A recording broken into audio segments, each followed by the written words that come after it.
পোলাও বনাই আছোঁ মই। ইয়াতে কি দিলোঁ মানে মই প্ৰথমতে ভিডিঅ'টো কৰিব পাহৰি থাকিলোঁ। ইয়াতে প্ৰথম পিঁয়াজ দিলোঁ, পিঁয়াজখিনি পূৰা ৰঙচুৱাকৈ ভাজিলোঁ, তেতিয়াহে পোলাও ৰংটো ধুনীয়া হয়। যদি বোলে একদম বগা কৰিব লাগে তেতিয়া পিঁয়াজখিনি বেছি ভাজিব নালাগে। আৰু তাৰপাছত পিঁয়াজখিনি যেতিয়া ৰঙচুৱা হ'ল তাৰপাছত আদা দিলোঁ, তাৰপাছত দিলোঁ মই খিচমিচ, তাৰপাছত দিলোঁ গাজৰ, তাৰপাছত এতিয়া আৰু তেজপাত দিলোঁ দেই, পিঁয়াজৰ লগত তেজপাত আৰু শুকান জলকীয়া দিছিলোঁ।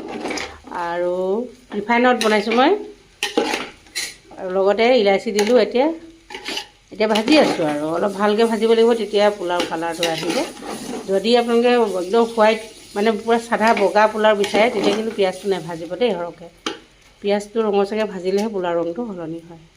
ইফালে ছোৱালীয়ে বনাইছে পায়স, যিহেতু তাই আজি বাৰ্থডে, সেইটো কাৰণে বাৰ্থডে স্পেচিয়েল খানা বনাই আছে। এতিয়া প্ৰথম গাখীৰ দিছে আৰু তাৰপাছতহে বাকীখিনি দেখাম। ভাজাৰ পাছত পানী দি দিলোঁ মই, এতিয়া উতল আহিব আৰু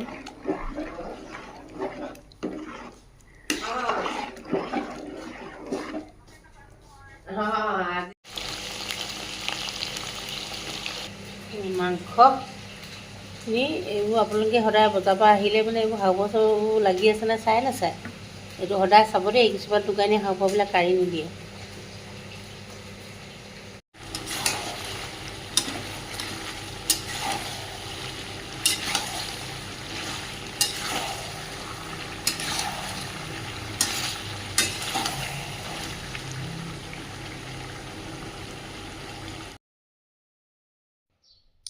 একেখন কেৰাহীতে মাংস বেছি হৈ গ'ল, গতিকে সেইখন কেৰাহীৰ পৰা অলপ ইয়ালৈ লৈ আহিলোঁ, যিহেতু ভাজিবলৈ বহুত দিগদাৰ হৈছিলে।